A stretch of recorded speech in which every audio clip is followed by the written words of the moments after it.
युवा दंपति अधिकतर संतान नहीं चाहते हैं। वे कहते हैं कि या तो समय नहीं है या फिर इच्छा नहीं है। क्या यह उचित है और इसे कैसे समझें? आज के युवा को समझाना साइंटिफिक वे से, साइंटिफिक जितने भी रिसर्चेज हुए हैं इसके बारे में हमने एक किताब भी लिखी है, वो उनको पढ़ाइए। वो इट्स बेस्ड ऑन, हमने एक पहचान वाले लोग हमारे अटलांटा से आए, उनकी लड़की मुझे मिली, बचपन से ही उनसे उनकी जान पहचान रही थी। मैंने बोला बिटिया शादी कब करोगे? वैसे ही बात हो रही थी, 2012 की बात है। उस समय उनकी उम्र 28 साल की थी।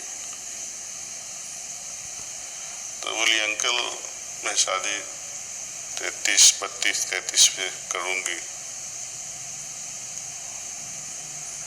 ठीक है, तो ऐसे ही प्रश्न पूछ लिया, आपके घर में आपको सबसे प्रिय कौन है? तो वो बोल रही कि मेरी दादी माँ। दादी माँ क्यों प्रिय है? तो बहुत अलग टाइप के कारण बताए उन्होंने। तो मेरी बिटिया को पूछा, जब तेरी शादी 32-33 पे होएगी, तेरे बच्चे होएंगे, उनको दादी माँ मिलेगी या नहीं? सोच, अपने बच्चों से दादी माँ क्यों छीन लेती है? उनको जो बेनिफिट तुझे मिला वो तो नहीं मिलेगा। शायद वो जी भी लेवे तो उसको बात करने के लिए भी ताकत नहीं होगी, उसको उठाने के लिए भी ताकत नहीं रहेगी। तो गिन, अभी 28 साल की है, 32-33 साल पे शादी करेगी, 35 साल में तेरे बच्चे होएंगे तो। और जब बच्चे बड़े होंगे तब तेरी बाकी उम्र क्या होगी? तो किन्हीं हैरान हो गई बात में से। बाद में क्या होता है, दूसरा एग्जाम्पल देता हूँ मैं। अगेन अटलांटा की लड़की, अभी उसकी उम्र 34-35 हो गई। शादी तो उन्होंने 32-33 पे एज प्लान कर दी। अभी इतनी कोशिश करती है, बच्चे ही नहीं होते हैं। जैसे जैसे हमारी उम्र स्पेशली लेडीज बढ़ती जाती है, उनका कंसेप्शन अपॉर्चुनिटीज बहुत कम होती जाती है। 18 से 34 तक का बेस्ट पीरियड होता है, बाद में वो डिक्लाइन होने लगता है। एक्चुअली डिक्लाइन तो 25 से ही शुरू हो जाता है। जेनेटिकली जो भी बच्चे पैदा होंगे 25 के बाद और 25 के पहले, उसमें बहुत फर्क होता है। आप रिसर्च करके देखो, अपने जान पहचान वाले बच्चों को देखो। और दूसरा क्या है, आप 33 साल की उम्र में बच्चे को जन्म देगी, आपका मेनोपॉज तो 45 पे होने वाला है। उसके अगल बगल आप भी उस समय हैरान रहते हो, अपना शरीर ही पहचान नहीं पाते हो कैसा हो रहा है। कभी गर्मी, कभी ठंडी, कभी हेडेक, कभी मूड खराब। और आपके जब बच्चे उस समय कितनी उम्र के होंगे?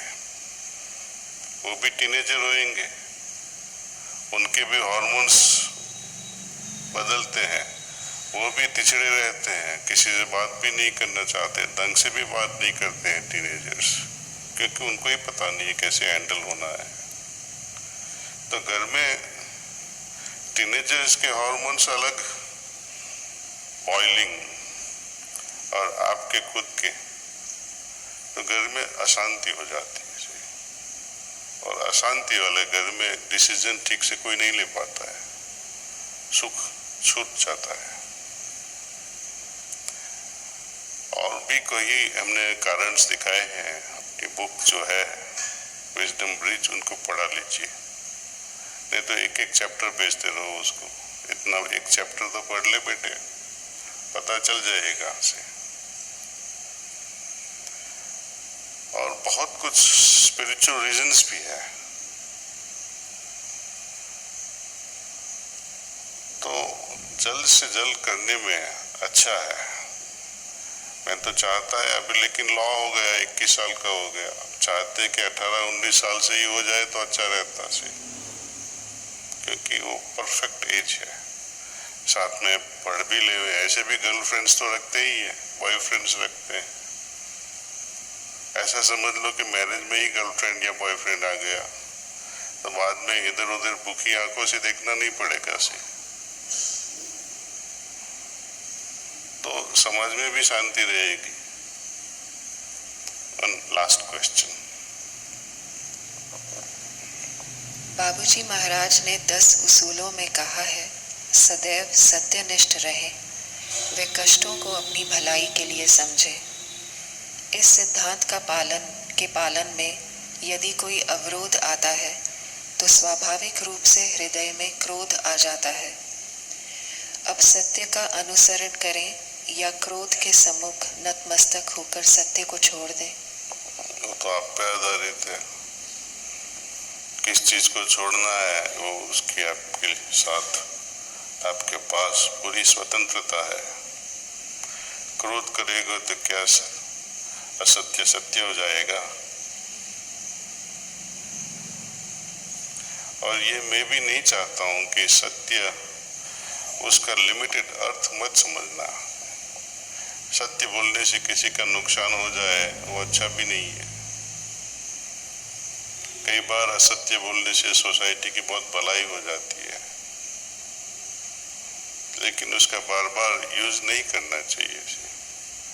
एक स्टोरी में बताता हूँ जो बार बार अपने सत्संग में बताई है मैंने। उत्तर प्रदेश में एक गांव था, वहाँ माँ और बेटे और उनकी बहू रहते थे, बहुत सुखी परिवार। लेकिन जब भाई दूज जाती थी तब घर में हैरानी हो जाती थी। बहू बोलती थी कि मेरे पतिदेव अब दूसरे गांव जाएंगे, बहन के पास साड़ी ले जाएंगे, जवेरात ले जाएंगे, खाना ले जाएंगे। उसको पसंद नहीं था, तो दिवाली से ही उसका झगड़ा शुरू हो जाता था।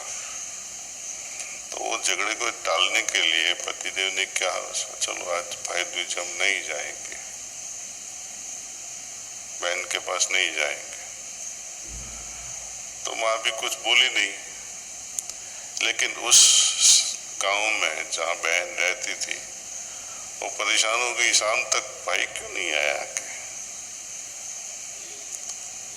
और डर लगने लगा उनको, शायद रास्ते में कुछ हो गया होगा। तो संध्या काल के बाद उसने चल दिया, चलो देखते हैं घर जाके, शायद माँ की भी तबीयत ठीक नहीं हो, कुछ गड़बड़ होएगा। तो रात को पहुंच गई अपने गांव चलते चलते आके, तो माँ घर के आगे ही आंगन में सो रही थी और उनके भाई और भाभी ऊपर थे। टेंशन तो था ही घर में। घर में आके माँ को मिली, माँ भाई क्या हो गया, तेरी तबीयत तो ठीक है? माँ बोली मेरी तबीयत बहुत बिगड़ गई है, इसलिए भाई नहीं आए, नहीं तो तुझे तो बहुत प्यार करते हैं। यदि वो सच बोल देती तो क्या होता? तो कभी कभी झूठ का सहारा लेना पड़ता है। वो बात सुन के वो भाभी भी रोने लगी कि कितना अच्छा परिवार है, उसमें मैं क्यों दखल करती हूँ। तो उससे ट्रांसफॉर्मेशन भी होने की शक्यता बढ़ जाती है। कोई भी कारण सर हम उसको अपॉर्चुनिटी लेके, उसका सहारा लेके वो काम कर लेना चाहिए। अपना जो रेजिस्टेंस है या जो सकारात्मक सर्कमस्टेंसेस नहीं होता है, जो नेगेटिव होता है, उसका भी हम सहारा ले सकते हैं अच्छे के लिए। ध्यान करके देखो कैसे हम सहारा उसका ले सकते हैं। ध्यान से ही पता चल जाता है। जब हम किसी भी प्रश्न के बारे में सोचते हैं, रात को वो प्रश्न ईश्वर को सबमिट करके सो जाइए। देखो सुबह तक उसका सॉल्यूशन मिलता है कि नहीं।